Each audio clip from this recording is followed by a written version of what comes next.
नमस्कार विद्यार्थियों, मैं अंशुया शर्मा पुनः आपके सामने। पहले वीडियो में हमने पर्यावरण और प्राकृतिक संसाधन के पाठ के में ग्लोबल वार्मिंग के बारे में पढ़ा था, उसके प्रभाव के बारे में पढ़ा था। अब हम पढ़ेंगे ग्लोबल वार्मिंग को रोकने के उपाय, कैसे हम इसको रोक सकते हैं। पहला है अपने आसपास का जो पर्यावरण है उसको हरा भरा रखना चाहिए। यदि हम पर्यावरण को हरा भरा रखेंगे तो ये जो पृथ्वी का तापमान है ये नहीं बढ़ेगा। कार्बनिक ईंधन के प्रयोग में कमी लाई जाए। हमने देखा था कि परमाणु भट्टी वगैरह से जो राख निकलती है उससे पर्यावरण है वो दूषित होता है। ऐसी गैसें निकलती है जो पर्यावरण के ऊपर एक आवरण बना लेती है और सूर्य की किरणों को वापस नहीं जाने देती। तो हमें कार्बनिक प्रयोग ईंधन है इसका प्रयोग में कमी लानी चाहिए। कार्बन मुक्त ऊर्जा संसाधन जैसे सूर्य ऊर्जा, वायु ऊर्जा, नाभिकीय ऊर्जा, इन संस्थाओं के प्रयोग को प्रोत्साहन दिया जाए। इन सारे जो संसाधन हैं, इन वायु ऊर्जा, इन सभी संसाधनों के प्रयोग को बढ़ावा देना चाहिए। वन क्षेत्रों की कटाई रोकी जाए, ये सबसे इम्पोर्टेंट है। अगर आपको ग्लोबल वार्मिंग रोकना है तो वनों की कटाई को कम करनी है और अधिक से अधिक पेड़ पौधे लगाने। अब देखो हम पढ़ेंगे कि जलवायु परिवर्तन पर जो वैश्विक चिंतन है, यानी विश्व ने इस पर कैसे अपना जो चिंतन किया था, कैसे इसमें कार्य किया था वो देखो। तो जलवायु परिवर्तन से हमने देखा था कि प्राकृतिक आपदाएं आ रही है, जैसे बाढ़ है, सूखा है, समुद्री तूफान, इनसे मानव जीवन पर विपरीत प्रभाव पड़ रहा है। ग्लेशियर पिघल रहे हैं, ओजोन परत में छेद हो रहे हैं, जिससे विश्व के समक्ष ज्वलंत व मुखर समस्या बन गई है। तो सभी देशों ने विचार किया कि यदि हम समय रहते हमने इस जलवायु जो परिवर्तन हो रही है इस पर विचार नहीं किया तो मानव के स्वास्थ्य पर सबसे बुरा असर पड़ेगा।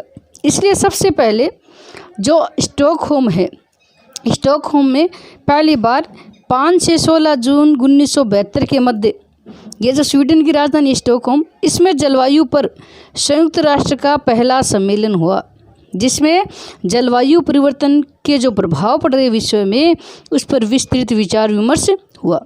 उसके बाद हमने ये कहा था कि 10 साल बाद में हम इसकी समीक्षा करेंगे।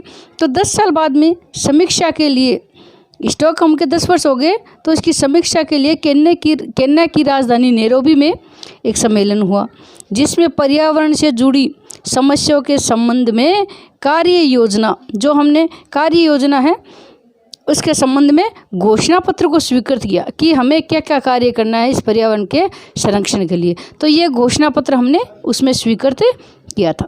इसके बाद में ये रियो सम्मेलन हुआ था, जो सबसे इम्पोर्टेंट है, इस पर प्रश्न आता है, या इसको हम पृथ्वी सम्मेलन भी कहते हैं। रियो सम्मेलन को पृथ्वी सम्मेलन भी कहते हैं।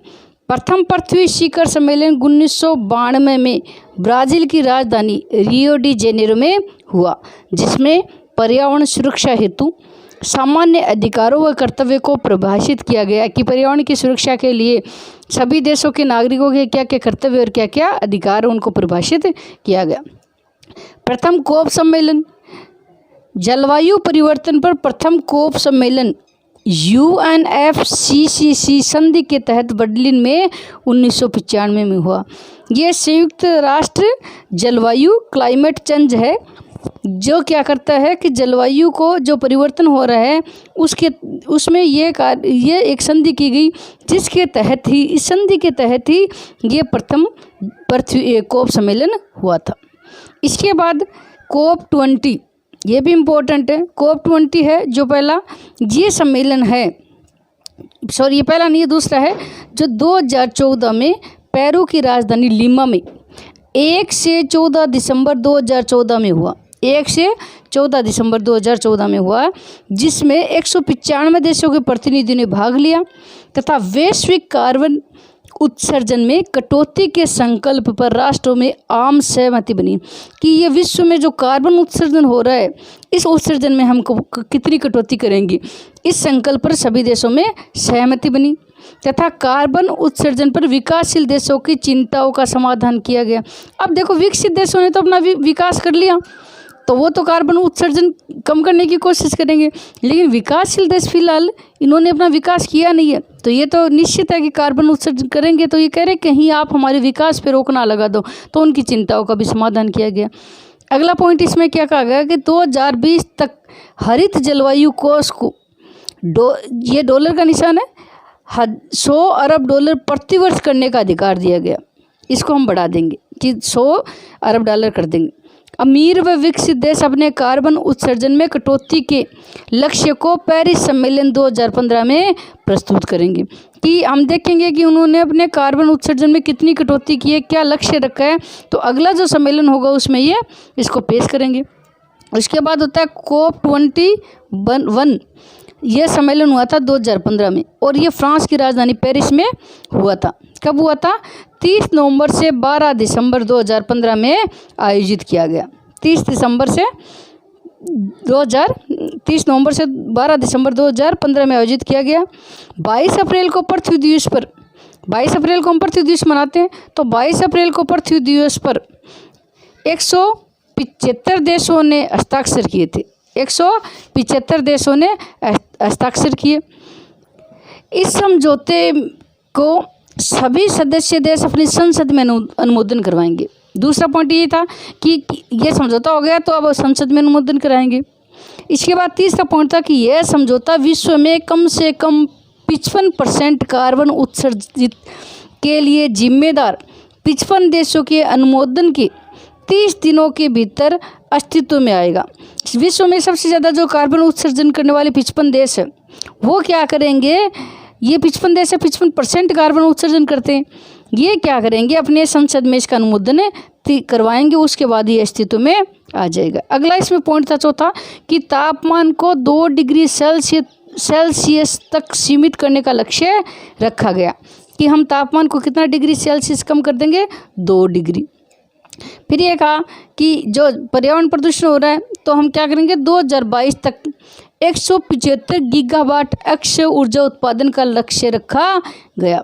कि हम 175 गीगावाट तक जो अक्षय ऊर्जा है उसका उत्पादन करेंगे। तो भारत ने क्या किया था? भारत ने 2 अक्टूबर 2016 से इस समझौते की क्रियान्विति की प्रक्रिया आरंभ कर दी गांधी जयंती से। इसमें एक पॉइंट ये भी कहा गया था कि पेरिस सम्मेलन विकासशील देशों की विकास की अनिवार्यताओं को सुनिश्चित करेगा। ये नहीं कि विकासशील देश अपनी विकास रोक दें कार्बन उत्सर्जन के चक्कर में, वो नहीं रोकेंगे, इनकी अनिवार्यता को सुनिश्चित करता है। इसमें देखो ये कितना इम्पोर्टेंट समझौता था कि जो फ्रांस के राष्ट्रपति ने जिसने इन समझौते की अध्यक्षता की थी उसने कहा कि ये समझौता धरती के लिए महान दिन का है। इस समझौते को धरती के लिए महान दिन का। और भारत के जो पर्यावरण मंत्री थे उस समय, और उन्होंने इस सम्मेलन में भाग लिया था भारत की ओर से, प्रकाश जावड़ेकर, उन्होंने क्या कहा कि यह एक समझौता नहीं है, 7 अरब लोगों के जीवन में नया अध्याय है। अब हम पढ़ेंगे कि भारतीय संविधान में पर्यावरण संरक्षण के लिए क्या प्रावधान किए। तो पर्यावरण संरक्षण को संवैधानिक दायित्व के साथ जोड़ते हुए संविधान के भाग 4 में 42वें संविधान संशोधन के तहत हमने राज्य के नीति निर्देशक तत्व व मूल कर्तव्य के रूप में प्रावधान जोड़े गए हैं, जो इस प्रकार है। पहला है अनुच्छेद 48। आपको ये अनुच्छेद याद रखने पड़ेंगे। अनुच्छेद 48 में कहा गया है कि राज्य पर्यावरण संरक्षण की व्यवस्था करेगा तथा वन्य जीवों की संरक्षण की व्यवस्था करेगा। ये बात हमने अनुच्छेद 48 में कही है। पर्यावरण की व्यवस्था करेंगे और वन्य क्षेत्रों की व्यवस्था करेंगे, वन्य जीवों की संरक्षण। इसके अलावा हमने भाग 4 क के, ये भाग 4 क बाद में जोड़ा 42वें संविधान संशोधन द्वारा, के अनुच्छेद 51 क में मूल कर्तव्यों के रूप में राज्य का यह कर्तव्य है कि वह प्राकृतिक पर्यावरण की, प्राकृतिक पर्यावरण में कौन कौन शामिल है? जिसके अंतर्गत वन, झील, नदी, वन्य जीव शामिल है, इनकी रक्षा करे। कौन करे? राज्य। वह प्राणी मात्र के प्रति दया भाव रखे, ये राज्य का कर्तव्य है। अनुच्छेद 21 जो व्यक्ति के जीवन के अधिकार से संबंधित है, इसमें क्या कहा है कि प्रत्येक व्यक्ति को उन गतिविधियों से बचाया जाना चाहिए जो उसके जीवन, स्वास्थ्य और शरीर को हानि पहुंचाती है। अगर मान लो व्यक्ति ऐसी गतिविधि कर रही है कि पौधे को काट रही है तो स्वास्थ्य में का भी नुकसान होगा और व्यक्ति के शरीर को भी हानि पहुंचेगी, तो राज्य उन गतिविधियों से व्यक्ति को बचाएगा। इसके अलावा अनुच्छेद 252-53 ये क्या कहता है, ये संसद को पर्यावरण को ध्यान में रखकर कानून बनाने के लिए अधिकृत करते हैं कि संसद कोई कानून बनाएगी तो वो पर्यावरण को ध्यान में रखकर बनाएगी। तो विद्यार्थियों, ये अपना आज तक अपने ग्लोबल वार्मिंग रोकने की उपाय, इसके अलावा अपने जो सम्मेलन हुए वो, और भारतीय संविधान में पर्यावरण संरक्षण के लिए किए गए प्रावधान। अगले अध्याय में हम संसद क्या कानून बना रही है इनके बारे में चर्चा करेंगे। तब तक के लिए धन्यवाद।